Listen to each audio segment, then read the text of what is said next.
5,000. Delta Sierra Juliet, no traffic. Seems to be a large aircraft below 5,000. What type of aircraft is it? It is all bright. Seems to me like landing lights. The aircraft has just passed over me at least 1,000 feet above. It seems to me that he's playing some sort of game. He's flying over me 2-3 times at speeds I could not identify. As it's flying past, it's a long shape. Cannot identify more that it has such speed. It seems like it's stationary. What I'm doing right now is orbiting, and the thing is just orbiting on top of me also. It's got a green light and sort of metallic-like. It's all shiny on the outside. The engine is rough idling. I've got it set at 23, 24, and the thing is coughing. My intentions are to go to King Island, Melbourne. That strange aircraft is hovering on top of me again. It is hovering, and it is not an aircraft.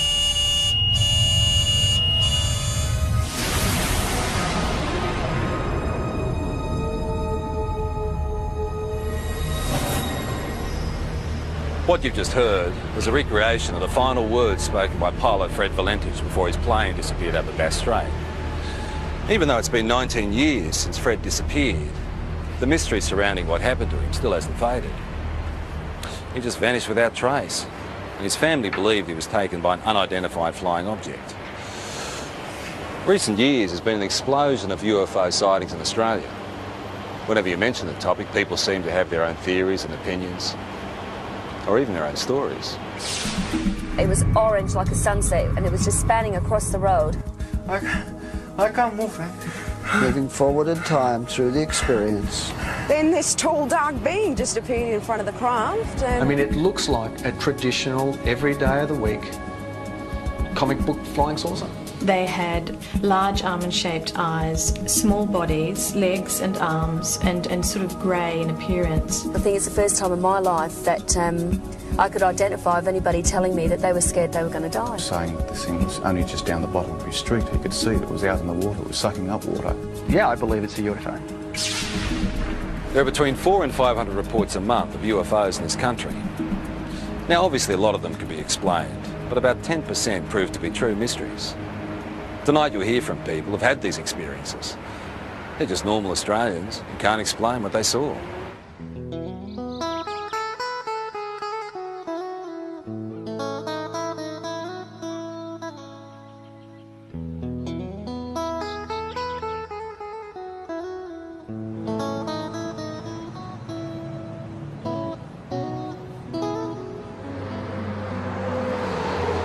I was travelling from Sydney in a northerly direction toward Gosford along this particular road here, the Pacific Highway, and it was quiet. There wasn't a lot of traffic. It was early Christmas morning, and I was just gazing out of the front window of the car, and I saw approximately half a kilometre away a bright silver metallic object crossing from south to north.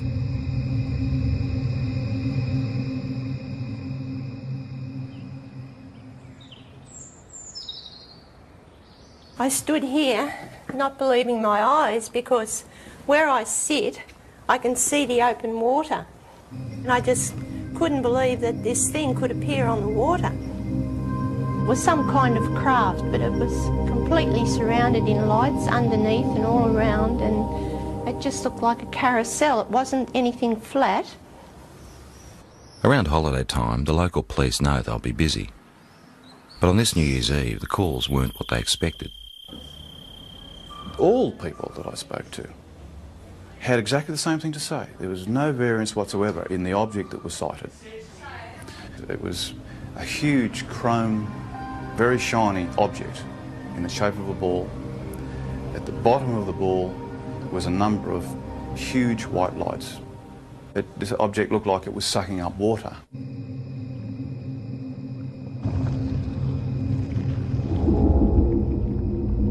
Some calls were quite frightful in their voice. You could actually hear the fear, and you can, in the background especially, the fear of people and, of course, animals and things at the time that were experiencing this phenomenon.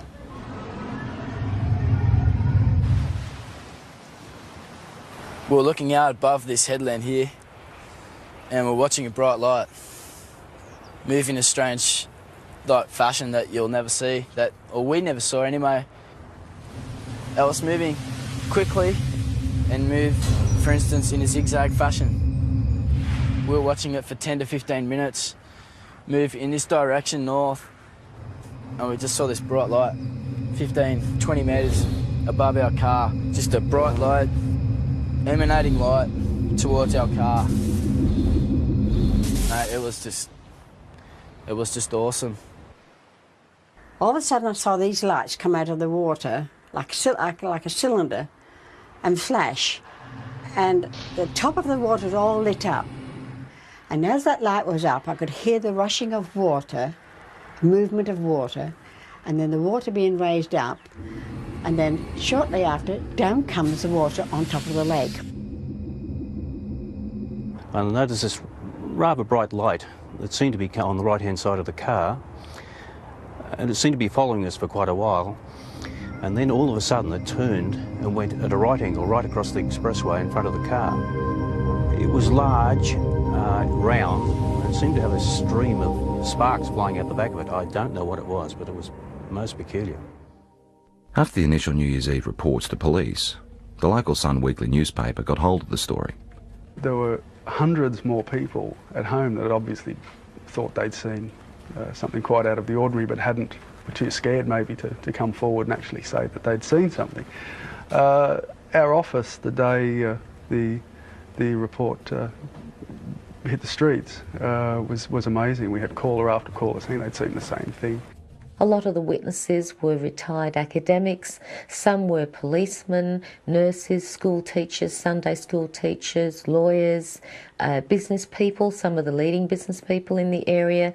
They were all people that had everything to lose and nothing to gain by even coming forward and making a report. All the people who actually saw it hovering over the water described these 4 or 5 shafts of bright white light coming down to the water and literally penetrating the water rather than reflecting off it.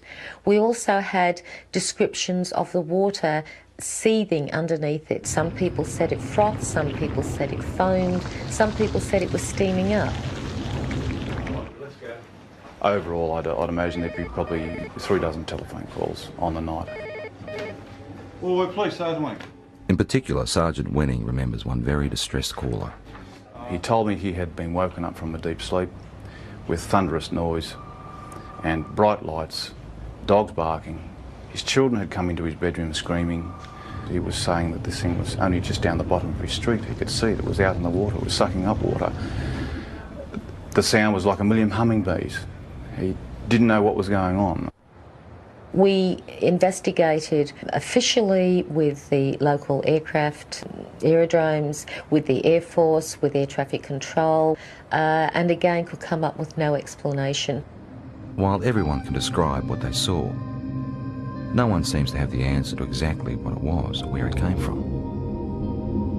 It was moving in waves in the sky, which could only be described as a UFO. When you see something like this, there's a sure knowledge that you're looking at something that is beyond your experience. I'm not young, and people might think, oh, you're a bit strange, seeing things and had imagination. No, I've got imagination, but not like that. Not when I see something that I see. I know I saw it. At first I thought, well, maybe it's some type of meteorite, but it was too large, it was travelling too slow, and turned a right angle, which I know meteorites aren't inclined to do. I was just bewildered at how something could appear and disappear in the thin air practically. Well, I honestly don't know what they saw. We've gone right through all the realm of possible explanations, which leaves it as what a UFO truly is, a flying object which we cannot identify by conventional means. There's a saying that seeing is believing, and it certainly applies to UFOs. The most intriguing personal accounts come from people with no real interest or belief, until it happens to them.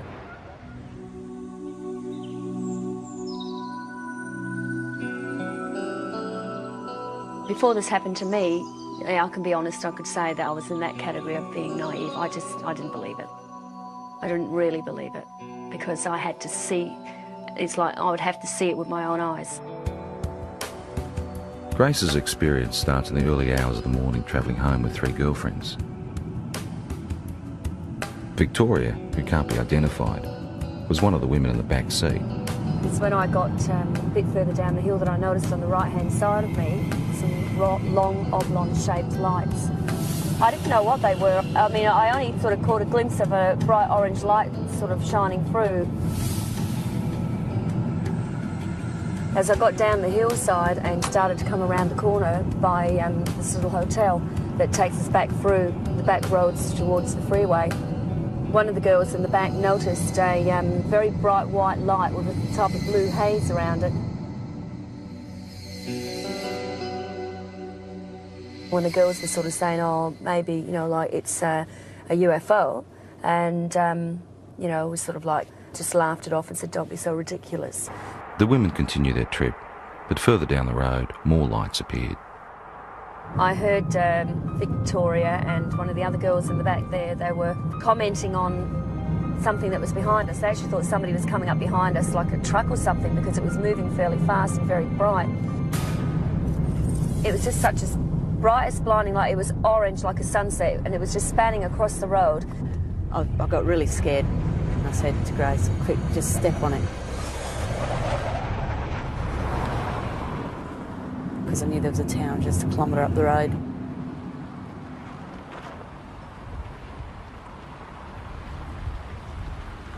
As we got closer into the middle of this car parking area and looked up, we could see this ship. Well, that's what you'd have to call it, because it was, you know, definitely not an aeroplane, and it was something from definitely not this world, that's for sure. It sort of moved across from this direction straight over the top of us.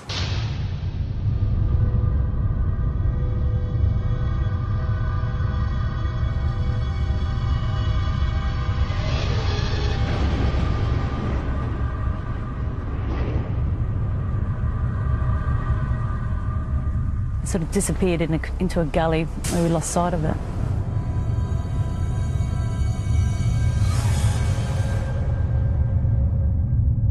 We were scared for our safety. I mean, I've got to be honest, I think it's the first time in my life that I could identify of anybody telling me that they were scared they were going to die. Because I was. When I got to the opening of the drive here, the other girls noticed that there was something else up, some activity up there in the sky. We were still scared. We didn't know what they were either. They seemed to be moving in a direction that this other craft had gone over and gone down. So the first thing you think of, just pull someone's driveway. And as I pulled in, the light was so blinding, it actually was hurting our eyes to look at it. Then I noticed a figure coming. It wasn't a human, it definitely was no human, that's for sure. I felt threatened by it. I felt really, really threatened by it. That was the closest thing I've ever experienced, the thought of actually, you know, coming close to death, I suppose, which sounds pretty silly, but the fear that I had was like that, like I wasn't going to see my family again. And the weird thing is that it's not the normal thing to talk about and for people to accept. But, you know, it's been 3 years now, and I still feel very distressed by it. In the weeks, I felt a lot of doubt with what happened to Grace. I didn't believe it, truly believed it, because I hadn't experienced anything like that myself. So I didn't show it either. I mean, I didn't show that I didn't believe it, because I think it was important that I looked like I was supporting her, so that otherwise, you know, she might go sort of, you know, off the rails if she didn't feel she had some support from her husband. But 2 weeks later, those doubts disappeared. What's work? Late one night, they were both woken by their distressed 15-year-old son. He was dead set that he had presence in his room. You know, there was somebody in his room. And one thing that he kept saying at that time was that, can you hear that sound? And he kept pointing up to the ceiling. And we could hear this low drone sound. I knew then I'd heard that sound before. We got back into bed and I was laying there. And I thought, do I lie here and just let this thing go through and just, you know, try and wipe it off as another bad experience, or do I actually get up and look, and if it is what I think it is, then maybe my husband will be able to see for the first time and he will believe. I just couldn't believe what I was seeing. When you see an object that's just sort of floating through the air, right, at slow pace, and you think to yourself, oh my God, it struck me as, you know, being awesome. It's just something unbelievable. It was a relief that he was able to see this thing, and all I kept saying was that was the thing that was there the night when I was with the others. Certainly by its nature, by the way, characteristics of the way it just hovered across the house at a slow pace, yeah, no, nothing man-made. Not from this country, not from this earth, I should say. So you want me to... Even though Grace and her husband ended up experiencing the same craft, their ways of coping with it differ. You either accept it or you don't accept it, and I tend to say now, after I've seen it with my own eyes, I accept it, but I don't, you know, harp on about it and talk about it, and if it's just one of those things you try and leave as a part of your life that's happened, and let's get on with things, let's move on from here, you see. And that's how I sort of try and treat it, rather than try and find an explanation as to what it is. Yeah, I really don't have a theory yet. It's basically, it's more the fear. Again, I don't know why, because I'm still here and I am healthy, you know, I mean, but the fact is it's just a worry because you don't know. You just don't know. What do you reckon it is? Got no idea. Images of UFOs caught on video over the years tend to raise more questions than they answer. From they are visitors. Yeah? Yes, yes. UFO. Working out whether there is something out there has intrigued researchers for years.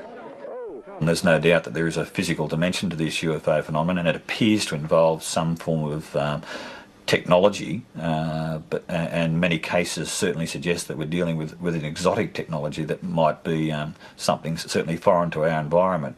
When a Melbourne photographer saw images like these, he was interested enough to go on standby to try and capture on film whatever was buzzing the sky over Narre Warren in June 1996. I got the phone call and I was told that the lights were spinning across the tree line over the homes. What I did was put the camera onto the object, allowing it just to come into frame, hit the shutter, count to 20, stop, wind, move the camera to the next part of the frame, start the shot, count to 20, let it go, and so forth. The first night, the result of the photographs showed just light trails of this object going across over the tree line. The second night, with higher speed film and higher magnification lens, is where we actually captured the shot of the disc. This thing was, the only way to explain it was moving across the air like ice on a hot plate, very, very smooth. Later in the program, Doug's photos will be studied by an independent expert.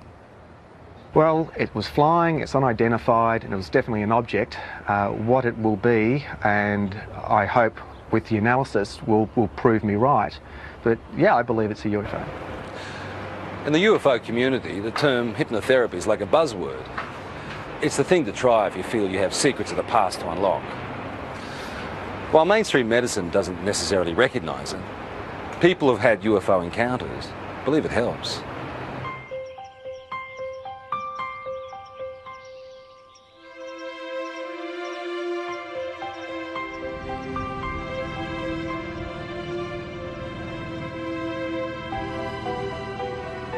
Victor Pufulescu believes he started having alien encounters as a teenager back in his native Romania. He's turned to hypnotherapy to try and find out exactly what happened. It's like being a good soldier. You just obey orders. This is actually probably the best description of hypnosis process. Loosened limb, deeper sleep. Loosened limb, heavier and heavier. Not a worry, not a care. Deeper, deeper, and deeper. Hypnotherapy is a way of allowing us to get into the subconscious mind. The intellectual mind tends to want to control and criticise everything. It's the censor of stuff it doesn't even know about that was in there before we were 3 years old. So by sort of relaxing and sliding across the conscious mind, if you like, we can sort of delve into the unconscious, or to allow what's in the unconscious to find its way out. Oh, I can't move, Frank. Uh-huh. The pressure is increasing. I can't move. The chest, my arms, my legs. There's a thing about hypnotherapy that very often the subject will want to please the hypnotist. So you have to look at that. But the thing is that you can see that when a person is reliving an experience, that it's pretty easy to see whether that's faked or not. Moving forward in time. My legs. Moving forward My in feet. time. Moving forward in time through the experience. The pain is inside of my elbow. Thanks. Who are you saying thanks to? Them. Can you ask them what they're doing? No. It's a test. That's a test. I just know it's a test. They keep me telling, be calm. They're telling you to be calm? Yeah. Very often the people are quite disturbed about dreams they're having or things they've imagined happen to them. And they often come out of this saying, I'm pleased I'm not crazy, or I'm not mad, or I'm not imagining this. It does give you some answers, but also creates thousands more. And this is probably the trickiest part. I'm never happy with the answer which I'm getting, and I want more and more and more.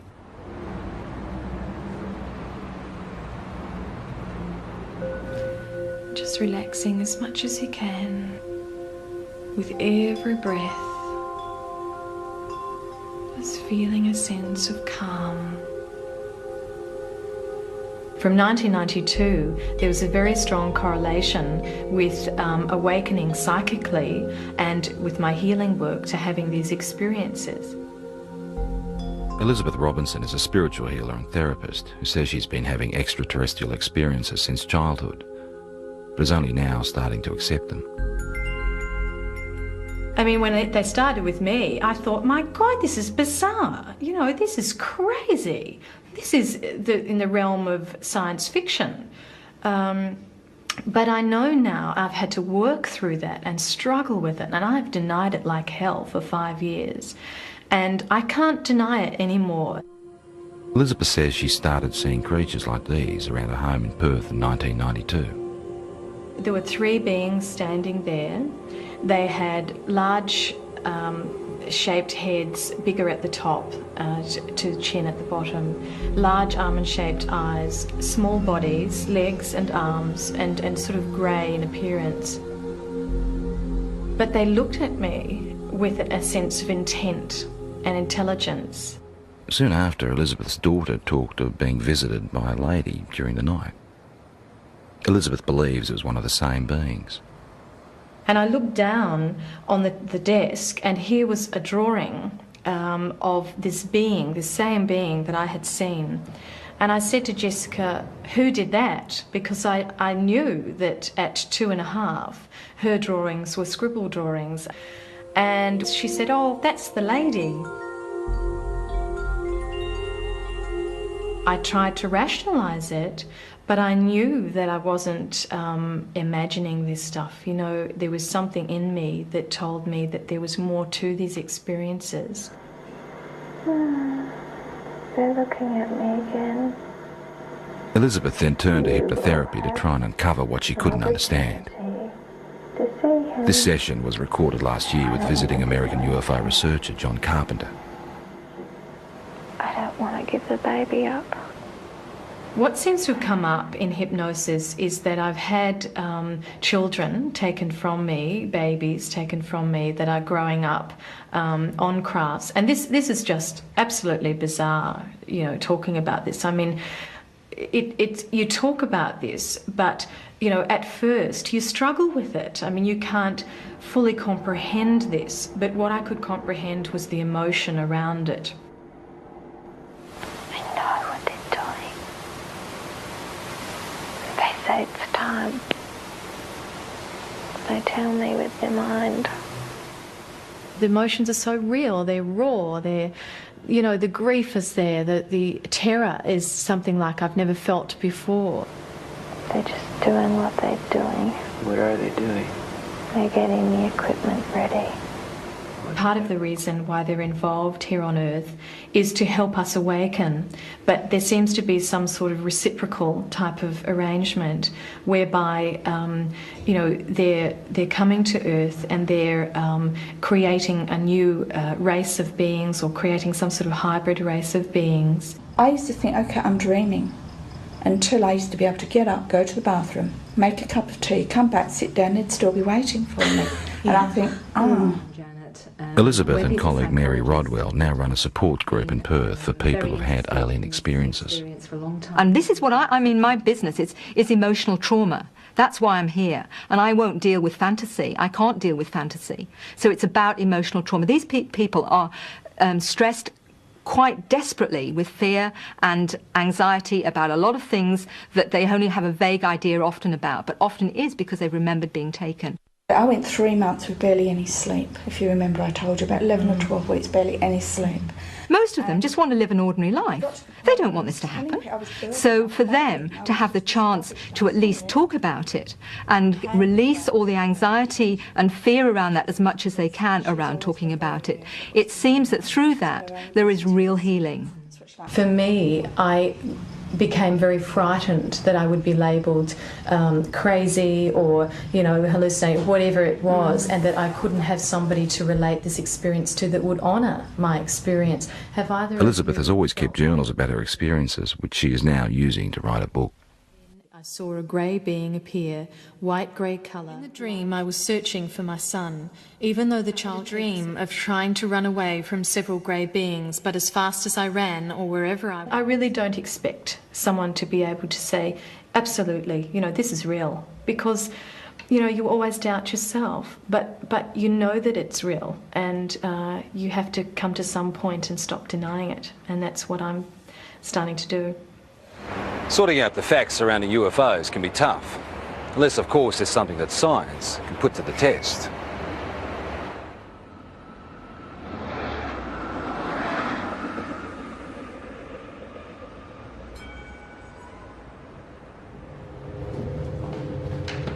Earlier in the program we saw photographs taken by Doug Page. The time exposures show what Doug believes is a UFO hovering near his home in 1996. Now, has this been observed by other people as well? Practically all of Narre Warren. Okay, so that was seen, but not as a streak, because No. this is a time exposure. So it was flight. simply an object of some sort traveling. Correct. In somewhat of a line, but as you can see, it There goes is. up and down here. This type of negative sleeve will take... The professor would like to examine the negatives that come before and after the pictures in question. Explain to me why... But Doug has used the ends of rolls of film and discarded the shots he felt didn't work. Now, when the films were actually ready for handling, I'd lay them out and I went through them, and I go with the scissors and I just go cut, cut, into the bin, cut, cut, put it there, and that's what I did. Okay. After examining the camera the shots were taken with and checking density readings on the negatives, the next step is to enhance the images on the computer. I don't rely on computers for analysis. They're a bit of a tool. They sometimes let us see things a little bit better, but to actually definitively say that a particular thing is something, I stay away from that. That's right. How did you focus the camera? Just on infinity. Okay, so if you focused on infinity, technically the tower should be sharper in focus than the tree. Should be, shouldn't it? Mm-hmm. But it's not. Interesting question, isn't it? It's a good one. The only trouble is there's no sort of guarantee, of course, in the darkness that it hasn't moved off set either, but I had that set for infinity. Okay. With some of the technical questions out of the way, it becomes an issue of individual perception. Very specific things here. I see a disc-shaped object. I see something with a rim. Okay, there is definitely a lip. There are what appears to be lights. There's big, there's another small one in between, another one. So we've got something that is geometrically laid out. You can see a texture, and you can see definitely on the dark side of it something. So something's in shadow. I mean, it looks like a traditional, every day of the week, comic book flying saucer. My first impression of this when I saw it, again, was a trumpet, a circular object here that we have a bell shape that comes out like so. This is unexplained optical either artifact, phenomena, or reality, or could be could be an object, but it is totally undefinable. And of technical concern is the fact that the start of the time exposure is more in focus than the end shape. Does it make any sense to you that if this was moving and it's decelerating, would that have a bearing on the shape of the line? If it was slowing? Because no, it shouldn't. It should be exactly the same sharpness. Despite question marks over issues like that, the professor is able to reach some conclusions. I don't believe that it's been faked. I think it is probably something that was traveling through the air. What it would be, I wouldn't know, and there's no indication from the photographs that would give me any clue. There are points there that I haven't considered, such as the object, could well be a phenomenon that that I've never heard of. So I mean, we've got to keep an open mind.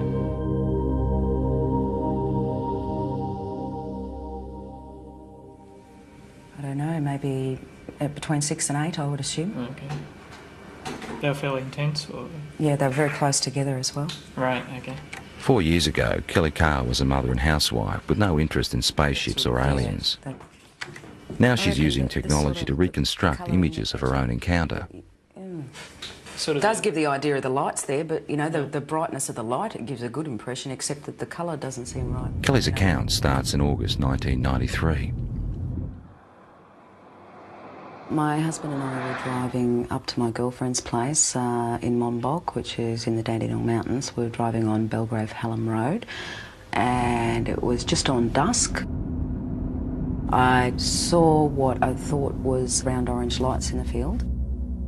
It looked unusual to me. Later that night, retracing their route home, Kelly noticed something else unusual.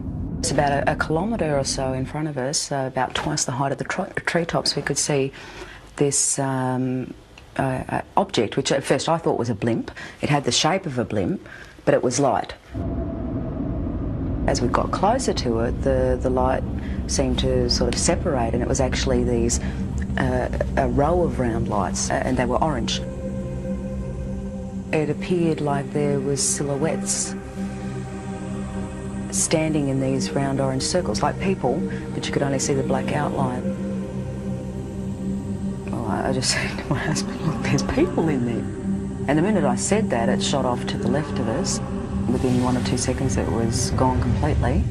About a kilometre or two further down the road, as we kept driving, I came across at least what I thought was a screen or a wall of light across the road. And my heart started racing and the adrenaline was sort of pumping through my body, and I'm thinking, we've just seen us back down there, we're in for, a close encounter. Then the next instant, nothing. We seem to have actually covered a fair distance that I don't even remember covering. It might have been possibly close to a kilometre that I don't remember actually travelling. There was no light. There was nothing blocking the road. Kelly says it wasn't until weeks later she remembered actually getting out of the car that night. And I saw that there was another car that had pulled up 100 metres down the road. Then I walked around the front of the car to where my husband was standing on the other side, and we started walking across the road together. As we were walking across the road, I looked down and I saw that the other people were getting out the car and starting to walk as well. So I was quite happy that there was other people there who were seeing the same thing that we were. And we walked up along here to where the fence is. Right out in front of us is this huge craft. I was totally awestruck. It was science fiction coming to life. There wasn't any fear then. It was just all total awe. We stood here, I guess side by side, my husband and I, for about 30 to 45 seconds. Then this tall, dark being just appeared in front of the craft, and he was followed by about another 7 or 8 that appeared straight behind him. I felt this energy go through me. It's like nothing I've ever experienced before in my life. It was like some sort of low-level frequency that came in waves, but it was so dense that I could actually physically feel it going through my body. And that feeling absolutely terrified me. It was like, I can't even explain the horror that I felt just feeling this. And I began screaming. The minute I did, the eyes on these things lit up and they came charging across the field. Halfway across, they split up into 2 groups. Some headed off down there and the rest came directly towards us. I felt this blow to my stomach, and the next thing you know, I'm back here somewhere on the grass. It literally lifted me off of my feet. And I thought I was going to die. I thought if I don't get up now, I'm going to pass out and I'm going to die. I'm not going to come back to consciousness, you know. So I pulled myself up into a sitting position, and when I sat up, I couldn't see anything, and it was like there was just black in front of my eyes. I want you to try stretching it down a little bit as well. Kelly is not the only one who saw these images that night. For the first time ever, independent witnesses have given the same account of a close encounter. Even though Kelly has never met Jane, Glenda and Bill from the other car she saw, she has seen the sketches they drew for UFO researchers. They've drawn the same circles of light around the top of the craft with these blue lines coming down, ending in a semicircle on the ground. They've actually also drawn a tripod underneath, which was something I didn't see that night. It becomes very clear then that we were all looking at the same thing and that it wasn't your average saucer-shaped craft. And basically, the second party were able to draw sketches of the beings very similar to the ones that I had, and they're not your usual little grey things that are, you know, media propaganda. I found a small red-coloured equilateral triangle underneath my navel, which I guess in reality provoked only a minor curiosity at the time. It was oddly geometric, and I did wonder, you know, how something like that could get on me that looked like a burn without me feeling it. At UFO conferences, where Kelly is now a keynote speaker, she adds strength to her own story by showing photographs of physical marks left on one of the other women. We were all left with triangular marks under our navels, but the ones that were marks that were actually photographed, the first one came from Glenda, which is it's a series of 3 small red dots along the inner thigh, and both Jane and Glenda were marked with these dots. I wasn't. Glenda had a ligature mark around her ankle, which is quite severe bruising. It looked like she'd been strapped down to something. UFO researchers have also reported finding physical traces at the site where all witnesses said the encounter happened, particularly in relation to where the craft landed. Inside that semicircle was actually a triangular formation of 3 points spaced 6 metres apart, which correspond with the tripod that was drawn underneath the girl's craft. To this day, Kelly still doesn't know exactly what happened to her that night. Tried a little bit. Her most vivid memory is the fear that she felt.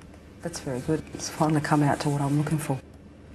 And I think a lot of people, you know, might have experienced the fear in a nightmare where you're being chased or something like that, and it's a terror that you feel that, you know, sometimes can wake you up or whatever, but it's absolutely horrifying when you're dreaming it. And that's exactly what I was feeling while I was totally awake. That sort of terror, actually having to feel it while you're conscious and physically awake and feel it as a reality, is like a living nightmare, like a nightmare had come to life.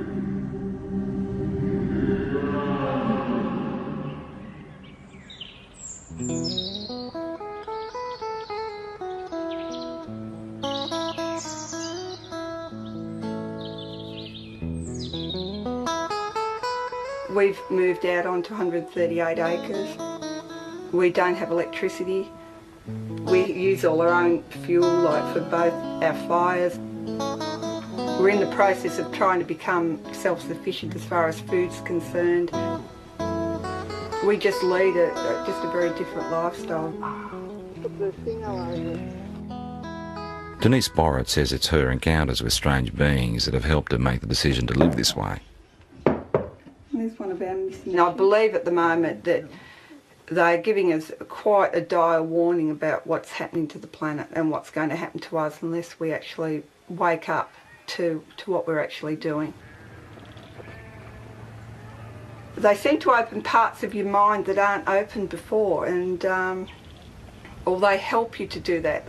I don't know, but all I know is that I'm a very changed person since I've had my experience. Well, lifestyle changes you'd think shouldn't happen to people if these things aren't physically occurring. So I guess it's a little piece of evidence to suggest that something really startling and extraordinary must have happened to a person because of the changes that they do go through. Denise says her visitors have the ability to render her husband unconscious, so he never actually experiences the aliens, but he does have physical scars. Well, I know I've got a lot of scars on my body, and I know basically where they all came from, but this one, in that particular place, I've got no idea. I just woke up one morning and I happened to comment to Denise, I've got this funny little mark on my arm, and she had a look and she had one in exactly the same place because she said she could remember it happening. And I can actually remember them cutting it. I can remember it was like a little spatula or whatever. But again, there was no pain or anything, and the next day mine had completely healed up, whereas Les's had actually scarred. And I thought, well, they're in identical spots and they're identical size, so obviously something was going on. People who've had multiple abduction experiences very often get very concerned about the environment. They get very concerned about healthy lifestyles. They get very interested in the possibility of life elsewhere. They get very interested in promoting the message that there's something actually going on.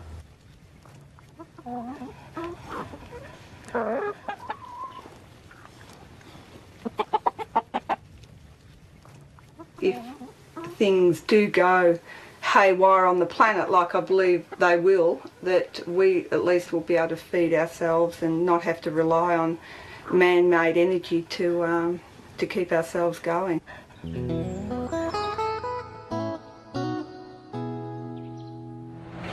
It's pretty obvious that the people that had these experiences are convinced there's more to what's out there than most of us realise. They're also the first to admit that their stories can be hard to accept. All they want us to do is be prepared to listen. I suppose people got to make their own minds up, but we can honestly say that what happened, happened, and there's no doubt about that. Perhaps they're extraterrestrial, we don't know. Perhaps it's military experimentation. Perhaps there's new things in this earth that we don't know about. I don't know what they are. I know what happened to me, but I don't know anything about them. I'd have to say that the evidence seems to be fairly compelling, that we seem to have some sort of alien life form, just in what it is. You've got to keep an open mind.